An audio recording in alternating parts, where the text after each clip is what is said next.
This is chapter 13.1. We're introducing sequences. Our life will be easier on the second and third section here, where they'll actually give us formulas that we can use to easily figure out the patterns. Today is more about puzzles. We're trying to figure out the pattern. We need to know a little bit about sequences and how the notation is. So the first term, we have a name for that. It's called a sub 1. And there's a subscript there, not an exponent or anything. And this would be the second term would be a sub 2 and a sub 3 and so forth. If there was a last term, we might call that a sub n if we don't know what number term that is. So if there's a last term there and there's a dot dot dot, that means there could be a whole bunch of terms in between the fourth term and the last term here. And so that's what that dot dot dot would mean. So the first thing we're going to do is we're going to start with an explicit formula. I know you might know that from music. Doesn't mean there's any bad words in this formula. It just means it's an explicit formula.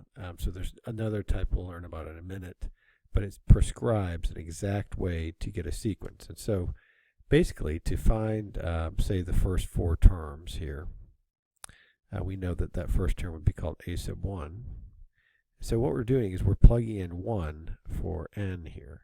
So if we want to find a sub 1, we just basically say, okay, that would be 4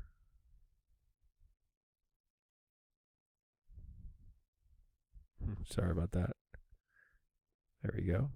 Times 1 minus 2, which is 2.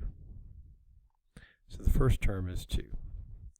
And then to find the second term, it's just a matter of plugging in. So a sub 2 would equal 4 times 2 is 8 minus 2 is 6. So our second term is 6.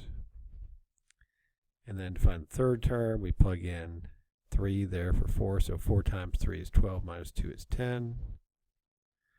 And to find the fourth term, 4 times 4 is 16 minus 2 is 14. Sorry, I've had a little trouble with my stylus here. It's the best I can do here for now. Need to get a better stylus. I just got this one today, though. And it just started raining. I don't know if you can hear that. The second explicit formula here is kind of like a different equation. When you have, y equals 2x plus 1, y equals 4x minus 5. So it's a different sequence we're going to build here. So the first term, we're plugging in. So a sub 1, we're going to plug in 1 there, so 2 times 2 to the first power minus 1 would be 2 minus 1 is 1. So the first term happens to be 1 in this case. The second term would be 2 squared minus 1, which is 3. Third term would be 2 to the third, it's 8 minus 1 is 7. And 2 to the fourth would be 16 minus 1 is 15. Let's see, wait a second. 2 to the fourth is 16 minus 1 is 15, that's right. 2 to the fifth is 32 minus 1 is 31. So that would be this particular sequence. Notice it's a little different. When we have something to the nth power, we're getting a different kind of sequence here. Here, this had a kind of a real linear feel to it because it's a linear equation. Here, this sequence definitely has a different feel to it. It doesn't have a common difference between each term. We'll talk more about that. So find the nth term of this sequence. So they really mean find an explicit formula. Notice these formulas both started with a to the nth.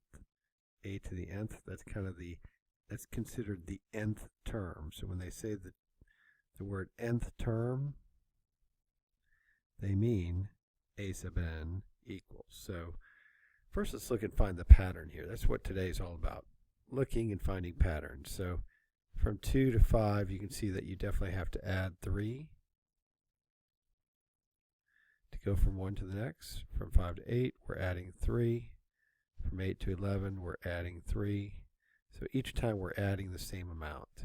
That's a classic arithmetic sequence here. So our formula is going to be a sub n equals, I'm not sure what the whole formula is, but I'm adding the same amount every time.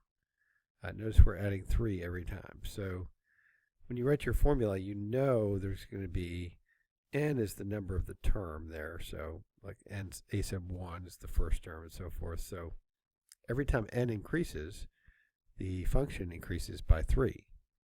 So in this case, we know it's going to be 3 times n will be in this problem. 3 times n. In other words, every time n increases, a sub 1, a sub 2, a sub 3, a sub 4, the value is increasing by 3. So 3 times n is going to be the formula.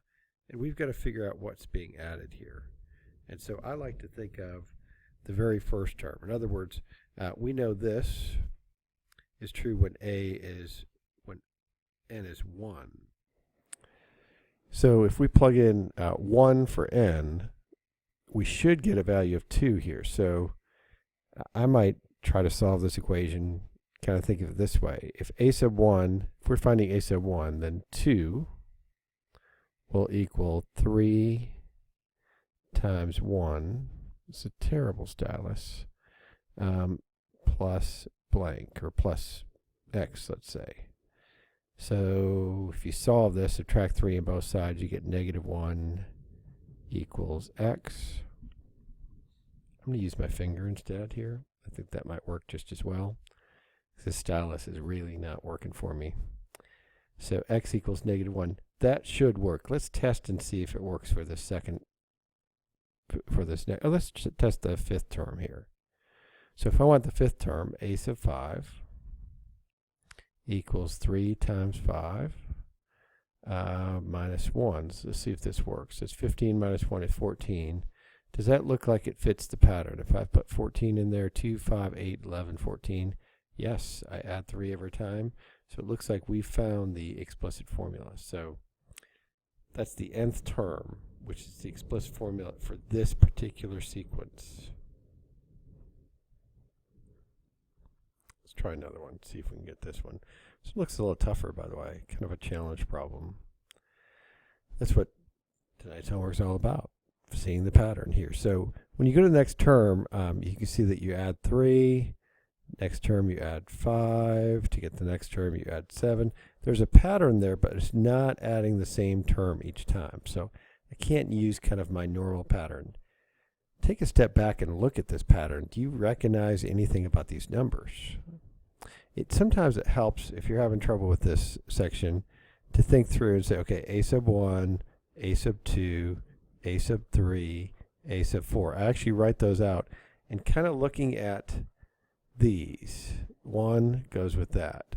2 goes with that number. 3 goes with that number. 4 goes with that number. So when n is 1, it's 1. When n is 2, it's 4. When n is 3, it's 9. When n is 4, it's 16.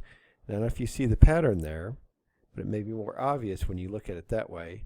So it looks like we're taking n and putting it to the, what are we doing there? We're squaring n, aren't we? So I wonder if that would work. A sub n equals, it looks like the next number of the pattern would be 25. Looks like these are all perfect squared. 2 squared is 4, 3 squared is 9, 4 squared is 16. So if I plug in, say, a sub 5, I get 5 squared, which is 25. So that does work. So that's a good pattern for that one. It's kind of a tricky one. It's not arithmetic. It doesn't go up by the same amount every time, so you really had to think about that one. Recursive formulas are a different kind. It's different than explicit, and these are actually easier on the brain. They're easier to think through, but they require some other thing here, which was not included here. So they always have to give you one more bit of information. They have to give you the first term. Let's say they gave you the first term was 7. So we have a sequence here. The first term is 7. Just given information. They have to give you 2 bits of information for recursive formula. The formula and then the first term also. So basically they're saying, when they say a sub n minus 1, it's real important you know what that means. So they're saying plug in the next term. So if we want to find a sub 2, I'm going to plug in for that. I'm going to say a sub 2 equals a sub 2 minus 1 plus 6. Now a sub 2 minus 1 is what? What is that equal to? Well, that's a sub 1. 2 minus 1 is 1. A sub 1 is 7, so 7 goes right there. So A sub 2 is 7 plus 6. What this really means, this is 13 then, is when you see this, this basically means the previous term. If you think of it that way, it'll make a lot more sense to you, the previous term. And so if you just take the previous term and add 6 to get to the next term, this would be 19, and this would be 25. And you can see you're just adding 6 every time to get the next term. Here's multiplication with the previous term. So again, that's not enough information to do a problem. Let's say they say a sub 1 is equal to 3. Now we have enough information to build this sequence. We know the first term has been given to us, it's 3. The second term, again, all you're doing here is you're basically saying this is the previous term, right? So if I want to find out this second term, I take the previous term, which is 3, and multiply it by -2, I get -6. To get the next term, I take -6, multiply it by -2. Again, this is the previous term right there. So -2 times that is 12, times -2 is -24, and so forth. That's how we build a recursive sequence. Let's try to write one. Again, I think it's kind of easy to write recursive sequences. So this would just be a sub n equals a sub n minus 1. I know I'm going to have that in there. That's a -1 there. Previous term plus what is the next term? Well, every time you're adding 5, and so that would be our formula.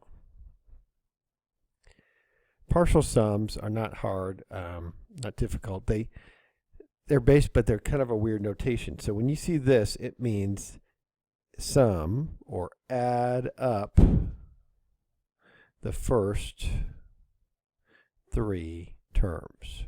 So when you see S sub 3, that means we're summing up the first 3 terms. So you're saying 1 plus 3 plus 5. So S sub 3 equals 1 plus 3 plus 5, which is 9. If they said, what is S sub 7? Well, let's do one that we have there, S sub 5.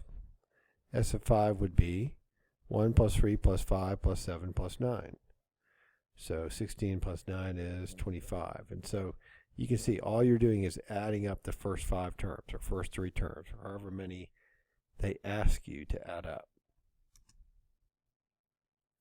It's probably the toughest problem we've seen. And this would be using the nth term to generate a sequence. Wow, do you hear that? So this would be, the first term would be a sub 1 equals 1 over 1 minus 1 over 1 plus 1, which is 2. And 1 minus a half is 1/2. And so then applying the second term, I get 1/2 minus 1 over 3, which would be, let's see, 3/6 minus 2/6 is 1/6. And a sub 3 would be 1 over 3 minus 1 over 4. That's 4/12 minus 3/12 is 1/12. And so to generate the sequence, so I've generated at least 3 terms of the sequence here. And if I want to find, say, a formula for the partial sum, so you want to look at the pattern you're seeing here with the partial sums here. So let's look at the pattern, see if we can think this one through. So S sub 1 would equal 1/2. That's the sum of the first terms. S sub 2 equals 1/2 plus 1/6. That's 3/6 plus 1/6, which is 4/6, or in other words, 2/3. S sub 3 is when I sum up the first 3 terms. All 3 of those terms added together, that would be 6/12 plus 2/12, that's 8/12, plus 1/12 is 9/12. Well, 9/12, when you simplify it, is actually 3/4. So I don't know if you're seeing a pattern here. I hope you might be. So we can try to say the formula for S sub n, just like we did with A sub n. We know the A sub n formula already. We don't need to find that. But S sub n should be a pattern here if we can identify it. And so the key is, I think, on this kind of thing, is to look at this, say, how does that affect this value? How does this affect this value? How does this affect this value? So it looks like to me every time that the numerator tends to match that. So I think the numerator is just basically n here. When s is 3, the numerator is 3. When s is 2, the numerator is 2. When s is 1, the numerator is 1. And the denominator seems very similar as well. When s is 1, the denominator is 2. When s is 2, the denominator is 3, and so forth. So I think this would be our formula, n over n plus 1. And again, I just identified a pattern. In this case, the pattern came from the partial sums.